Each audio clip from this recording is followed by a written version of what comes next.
घरात पैसा टिकत नाही, कारण तुमच्या घरात आहेत 10 वास्तू दोष. 1. दरवाजावर लावलेले कुलप चुकूनही.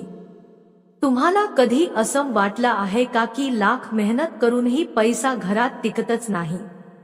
कमाई खूप होते पण खर्च त्याहूनही जलद होतो. जर असं होत असेल तर कदाचित तुमच्या स्वतःच्या घरात अशा काही गोष्टी असतील ज्या तुमच्या प्रगतीच्या सगळ्यात मोठ्या शत्रू ठरत आहेत. व्हिडिओ सुरू करण्याआधी एक मनापासून केलेली विनंती.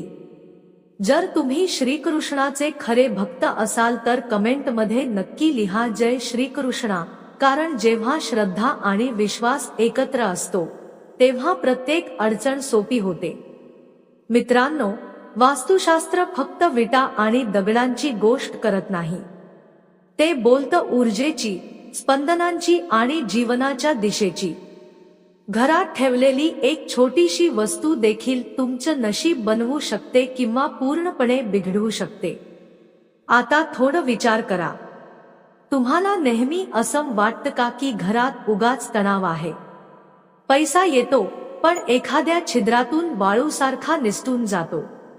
इतर लोक प्रगती करत आहेत आणि तुम्ही तिथेच थांबलेले आहात. तर आता सावध व्हा, कारण हे सगळं कदाचित तुमच्या घरात लपून बसलेल्या 10 मोठ्या वास्तुदोषांमुळे होत असेल आणि तुम्हाला त्याची कल्पनाही नसेल. वास्तुशास्त्र सांगतं की प्रत्येक वस्तू, जरी ती निर्जीव असली तरीही काहीतरी ऊर्जा घेऊन येते. आणि जर ती ऊर्जा नकारात्मक असेल तर ती केवळ तुमच्या पैशाला नाही तर तुमच्या शांततेला, तब्येतीला आणि यशालाही हळूहळू संपवते. पण काळजी करू नका. आज मी तुम्हाला अशा 10 गोष्टींबद्दल सांगणार आहे ज्या जर आजच तुम्ही तुमच्या घरातून काढून टाकल्या तर विश्वास ठेवा, तुम्हाला श्रीमंत होण्यापासून कोणीही थांबवू शकणार नाही. यापैकी काही गोष्टी तर अशा आहेत ज्या आपण रोज पाहतो पण कधी विचारच करत नाही की याच आपल्या आर्थिक अडचणींचं मूळ कारण आहे. कदाचित ह्याचपैकी एखादी गोष्ट आजही तुमच्या दराजात, मंदिरात किंवा कपाटात लपलेली असेल, जी तुमच्या घरातील बरकत रोखून बसली आहे. चला तर मग वास्तुशास्त्राच्या या रहस्यमय जगात एकत्र पाऊल ठेवूया, जिथे प्रत्येक दिशा काहीतरी सांगते, प्रत्येक वस्तू एक संकेत देते आणि घराच्या प्रत्येक कोपऱ्यात तुमचं नशीब लिहिलं जातं.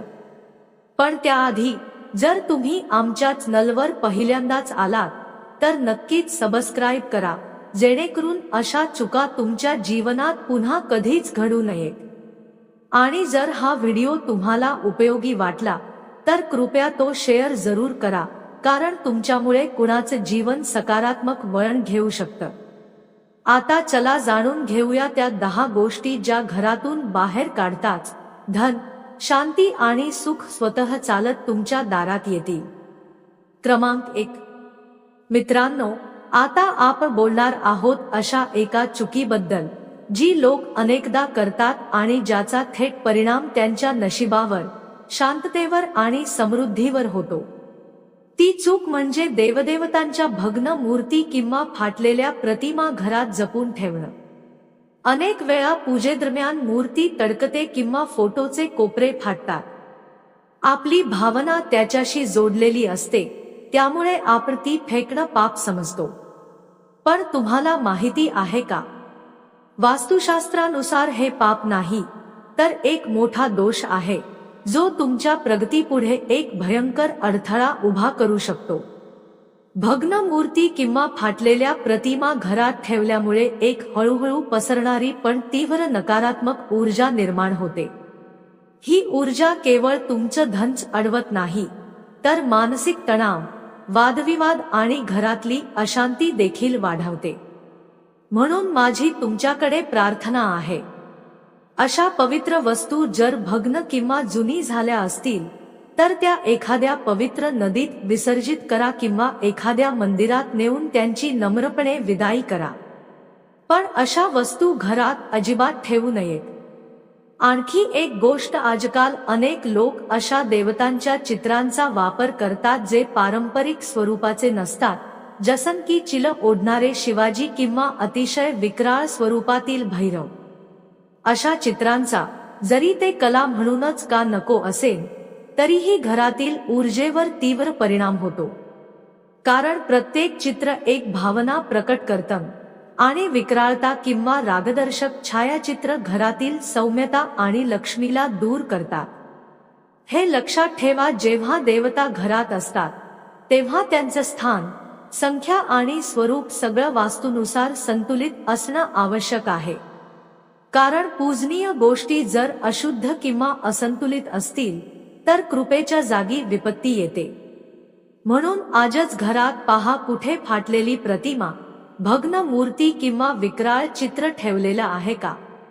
जर हो तर हाच आहे तुमच्या आर्थिक नुकसानीचा पहिला टप्पा आणि हे हटवल्यानंतर तुम्ही चमत्कारिक फरक अनुभवाल. लक्षात ठेवा, शुद्धता फक्त मनात नको, ती घराच्या भिंतींमध्ये आणि कोप्यांमध्येही असावी लागते. तेव्हाच लक्ष्मी मातेचा वास होतो. क्रमांक 2. वास्तुशास्त्र आपल्याला शिकवतो की आपलं घर किंवा ऑफिस हे फक्त विटा दगडांचं रचना नसून ते आपल्या ऊर्जा केंद्राचं प्रतिबिंब असतं. म्हणून जेव्हा आपण तिथे एखाद्या गोष्टीचं चित्र लावतो तेव्हा त्यासोबत त्या गोष्टीची ऊर्जा आपल्याही जीवनात प्रवेश करते. साप, गाढव, घुबड, डुक्कर, वंध्य मादी, वटवाघूळ, गिधाड, कबूतर किंवा कावळा हे जरी निसर्गाचा भाग असले तरी त्यांची चित्र आपल्या सभोवताल नकारात्मक आणि हिंसक ऊर्जा निर्माण करू शकतात. अशा चित्रांमुळे आपल्या मनात आणि घराच्या वातावरणात अशांती आणि तणाव वाढतो. म्हणून तुमचं घर शांतता, प्रेम आणि सकारात्मक ऊर्जेने भरलेलं ठेवण्यासाठी अशा चित्रांपासून दूर राहणं हाच शहाणपणाचा मार्ग आहे. कोणाकडून रुमाल गिफ्ट म्हणून घेणं किंवा दुसऱ्याचा वापर केलेला रुमाल वापरणं तुमच्यासाठी नुकसानदायक ठरू शकतं. वास्तुशास्त्रात कोणाकडून फुकटात रुमाल घेण्यास मनाई केली आहे. असं केल्याने संबंधित व्यक्तीसोबत तुमचं भांडण होऊ शकतं आणि नात्यात कटुता निर्माण होऊ शकते. क्रमांक 3. जर तुम्हाला पर्स ठेवण्याची आवड असेल तर ते फक्त फॅशन किंवा गरज म्हणून नका बघू. ते तुमच्या ऊर्जा आणि सौभाग्याशी देखील जोडलेलं असतं. वास्तुशास्त्र असं सांगतं की पर्स किंवा तिजोरीत फक्त पैसेच नसतात तर तिथे ऊर्जा प्रवाहित होते. म्हणून त्यामध्ये काही पवित्र आणि धार्मिक वस्तू ठेवणं आवश्यक असतं. जसं की चांदीचं नाणं, देवदेवतांच्या छोट्या प्रतिमा किंवा एखादं शुभ चिन्ह जे तुमच्या जीवनात सकारात्मकता आणि समृद्धीचा संचार करतं. लक्षात ठेवा, फाटलेली तिजोरी किंवा तुटलेला पर्स फक्त धन अडवत नाही तर त्यात बरकतही राहत नाही. तसंच खिशात ठेवलेले फाटलेले किंवा जुने नोट्स देखील हळूहळू नकारात्मकता पसरवतात. तुमचा पर्स म्हणजे तुमच्या समृद्धीचं प्रतीक आहे. त्याला आदर द्या, स्वच्छ ठेवा आणि त्यामध्ये फक्त अशाच गोष्टी ठेवा ज्या तुमच्या जीवनात सुख, समाधान आणि भरभराट घेऊन येतील. क्रमांक 4. घर ही ती जागा असते जिथे आपण शांती, प्रेम आणि ऊर्जा शोधतो. पण विचार करा, जर त्याच घरात तुटलेल्या किंवा खराब गोष्टी असतील, जसं की फाटलेला आरसा, बंद पडलेली घड्याळ, तुटलेलं पलंग किंवा चिरलेला दिवा, तर असं घर सुख आणि समृद्धीचं केंद्र बनू शकेल का? वास्तुशास्त्र याबाबत आपल्याला याचाच इशारा देतं.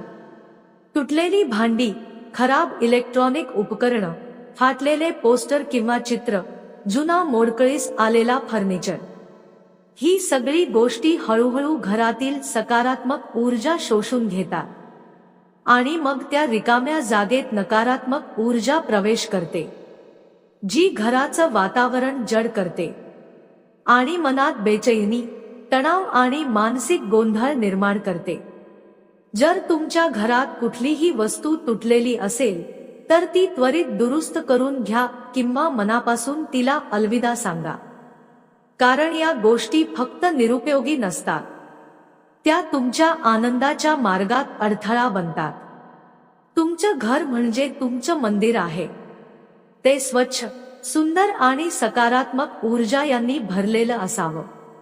तुटलेल्या गोष्टींशी नातं तोडा आणि नवीन प्रकाशाला आपल्या जीवनात आमंत्रित करा. क्रमांक 5. पूजाघर ही एक अशी जागा आहे जिथे आत्मा शांतता अनुभवते. जिथे प्रत्येक सकाळची सुरुवात आरतीच्या मधुर ध्वनीने आणि दिव्याच्या प्रकाशाने होते. या पवित्र जागेत एक खास स्थान असतं, पूजा कलशाचं. पण तुम्हाला माहित आहे का, हा कलश रिकामा ठेवणं ही फक्त एक साधी चूक नसून एक गंभीर वास्तुदोष ठरू शकतो. वास्तुशास्त्रात असं म्हटलं आहे की पूजा कलश हा फक्त एका धातूचा भांडे नाही. त्यामध्ये ब्रह्मा, विष्णू आणि महेश यांचं वास मानलं जातं. जेव्हा हा कलश रिकामा असतो तेव्हा असं समजलं जातं की आपण त्या दिव्य शक्तींना आमंत्रण तर दिलं, पण त्यांना सन्मान दिला नाही. कलश हा व्यक्तीच्या जीवनाशी जोडलेला असतो. त्यात भरलेलं पाणी केवळ वातावरण शुद्ध करत नाही, तर ऊर्जेचा प्रवाहही संतुलित ठेवतो. म्हणून तो कधीही रिकामा ठेवू नका. गंगाजल भरून ठेवा, जेणेकरून तुमच्या घरात कायम सुख, शांती आणि समृद्धी राहील. जेव्हा पूजेचा कलश भरलेला असतो तेव्हा तो फक्त तुमच्या घराची शोभा वाढवत नाही, तर तुमच्या आयुष्यातील प्रत्येक कोपऱ्यात प्रगतीचे आणि यशाचे नवीन दरवाजे उघडतो. म्हणून चला, श्रद्धा आणि भक्तीने भरलेल्या आपल्या पूजाघराला पूर्ण करा. आणि कलश रिकामा नाही, तर दिव्यता आणि सकारात्मकतेने परिपूर्ण ठेवा. क्रमांक 6. सजावटीच्या वस्तू किंवा कलाकृती. काही लोक घराला कलात्मक रूप देण्यासाठी नकली किंवा काटेरी झाड लावतात. वास्तुशास्त्रानुसार घरात काटेरी झाड लावू नयेत. यामुळे कौटुंबिक नात्यांमध्येही काट्यांसारखी टोचणारी भावना निर्माण होऊ लागते, ज्यामुळे घरातील सर्व सदस्यांचा मतिभ्रष्ट होऊ शकतो. अनेक लोक जुनी किंवा निरुपयोगी वस्तूंनी आपलं घर सजवतात, पण असं करणं योग्य मानलं जात नाही. अशा वस्तू घरात नकारात्मक ऊर्जा वाढवतात. वास्तुशास्त्रानुसार जेव्हा घरात नकारात्मक ऊर्जा वाढते तेव्हा त्याच्यासोबतच आरोग्याशी संबंधित समस्या देखील उद्भवू शकतात. जर कलाकृतींच्या नावाखाली अशा काही वस्तू किंवा पेंटिंग्ज असतील ज्यामध्ये सुकलेली झाडझुडुपं, मानवविरहित उजाड शहर, विघटित घर यांचा समावेश असेल, तर जरी त्या कलात्मक मानल्या गेल्या तरी वास्तुशास्त्रानुसार या सर्व गोष्टी नकारात्मक ऊर्जा निर्माण करतात. क्रमांक 7. मित्रांनो, आपलं घर फक्त विटा आणि सिमेंटचं नसतं. ते आपल्या भावना, ऊर्जा आणि प्रेमाचं केंद्र असतं. पण अनेकदा आपण अनावधानाने स्वतःच्या घरात नकारात्मकता पसरवतो आणि त्यामागे काही अशा वस्तू असतात ज्या आपण अस्वस्थपणे दुर्लक्ष करतो. कधी कधी लक्षात आलं असेल की औषधं घरात इथंतिथं पडलेली असतात. कुठं टॉयलेट क्लीनर उघडा पडलेला असतो, तर कुठं शॅम्पू, तेल, कीटकनाशक किंवा मच्छर मारण्याच्या औषधी टेबलवर किंवा कपाटावर ठेवलेल्या असतात. ही सगळी साधी गोष्टी दिसतात, पण यात असलेले रसायन घराच्या हवेत विष पसरवू शकतात. याचा परिणाम आपल्याच लोकांच्या आरोग्यावर, मानसिक शांततेवर आणि जीवनातल्या सकारात्मकतेवर होतो. वास्तुशास्त्र आणि आरोग्य दोन्ही सांगतात की अशा हानिकारक वस्तूंसाठी घरात एक विशेष आणि सुरक्षित जागा असावी. तुम्ही लाकूड किंवा लोखंडाचा एक मजबूत बॉक्स बनवा, ज्यात या सगळ्या वस्तू व्यवस्थित ठेवता येतील. ही जागा स्वयंपाकघर, मुलांचं खोली आणि बेडरूम पासून दूर असावी, जेणेकरून नकारात्मक प्रभावांपासून घराची पवित्रता टिकून राहील. घर ही ती जागा आहे जिथे जीवन फुलतं. ते सुरक्षित, पवित्र आणि शुद्ध ठेवणं हे आपलं कर्तव्य आहे. थोडीशी काळजी घेतली तर तुमचं घर पुन्हा एक मंदिर बनू शकतं. वास्तुदोष दूर करण्यासाठी कापूर ठेवा. जर घरात एखाद्या ठिकाणी वास्तुदोष निर्माण होत असेल तर तिथे कापराच्या 2 टिटक्या ठेवा. जेव्हा त्या टिक्क्या विरघळून संपून जातील तेव्हा दुसऱ्या 2 टिक्क्या ठेवा. अशा प्रकारे टिक्क्यांची अदलाबदल करत राहिल्यास वास्तुदोष निर्माण होणार नाही. क्रमांक 8. कोळ्याचं जाळं.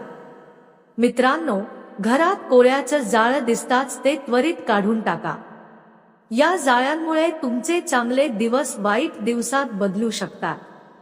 जरा बारकाईने पाहिलं तर लक्षात येईल की कोळ्याचं जाळं घराच्या कोपऱ्यात राहिलेलं असतं आणि ते काढणं गरजेचं असतं. काही लोक जाळं काढण्यास घाबरतात कारण त्यांना असं वाटतं की यामुळे कोणाचंतरी घर मोडतंय. पण हे जाळं काढणं आवश्यक आहे, कारण कोळी हे जाळं राहण्यासाठी नाही तर शिकार अडकवण्यासाठी बनवतो. म्हणून हे जाळं असणं अनुचित मानलं जातं. माचीस ही अग्नीचं प्रतीक आहे.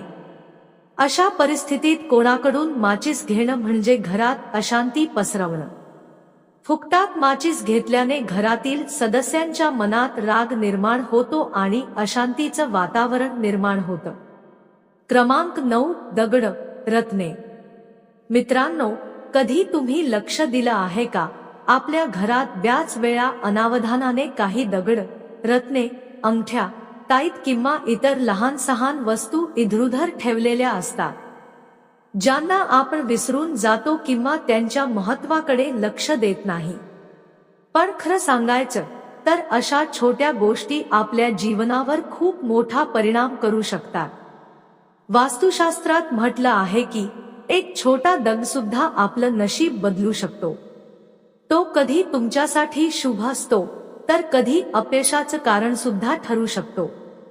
जेव्हा हे अनावश्यक आणि अनावधानाने ठेवले गेलेले दगड किंवा ताईत घरात पडून राहतात तेव्हा त्यांची ऊर्जा हळूहळू तुमच्या घराच्या वातावरणात बदल घडवू लागते. ते नकारात्मकतेचं प्रसारण करू शकतात आणि तुमच्या मनात, कुटुंबात तणाव, गोंधळ आणि अडचणी निर्माण करू शकतात. म्हणून तुमच्या घरातली सकारात्मक ऊर्जा टिकवून ठेवण्यासाठी हे आवश्यक आहे की तुम्ही अशा अनावश्यक आणि अनाहूतपणे ठेवलेल्या दगडांना, ताईतांना किंवा रत्नांना समजूतदारपणे घरातून बाहेर काढून टाका.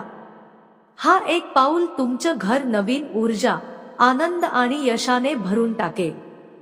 लक्षात ठेवा, आपलं घर म्हणजे आपल्या आत्म्याचं प्रतिबिंब आहे. ते स्वच्छ, सकारात्मक आणि सुखद बनवणं आपली सगळ्यांची जबाबदारी आहे. क्रमांक 10. सोफा, खुर्ची आणि टेबल. मित्रांनो, जर तुमच्या घरात कुठेही तुटलेली खुर्ची किंवा टेबल ठेवलेली असेल तर ती त्वरित घरातून काढून टाका किंवा त्याची दुरुस्ती करून घ्या. अशा गोष्टी तुमच्या पैशाला आणि प्रगतीला अडथळा आणतात. सोफा, खुर्ची किंवा टेबल कसे असावेत यालाही वास्तुशास्त्रात महत्त्व आहे. हे देखणे आणि स्वच्छ असले पाहिजे. पण कधी कधी त्यांची रचना किंवा आकार सुद्धा घरात नकारात्मक ऊर्जा निर्माण करू शकतो. म्हणून अशा वस्तू खरेदी करताना कोणत्याही वास्तुशास्त्र जाणकारांचा सल्ला घेणं अधिक योग्य ठरेल. जर घराचं मुख्य दार दक्षिण दिशेला असेल तर वास्तुदोष लागू शकतो. जर तुमचं घर दक्षिणमुखी असेल तर खालील उपाय करा.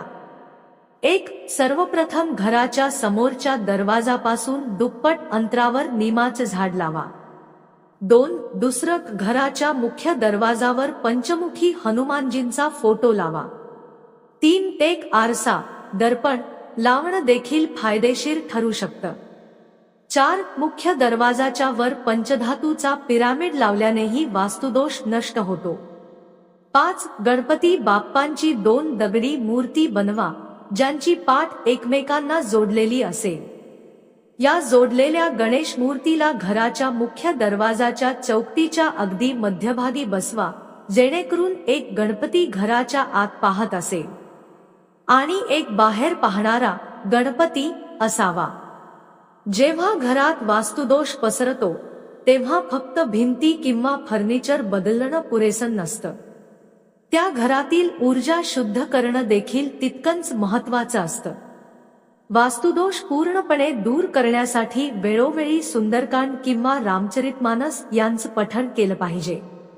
या पवित्र मंत्रांची ध्वनी घराच्या प्रत्येक कोपऱ्यात पसरते आणि नकारात्मक ऊर्जा दूर करून सकारात्मकतेचा संचार करते.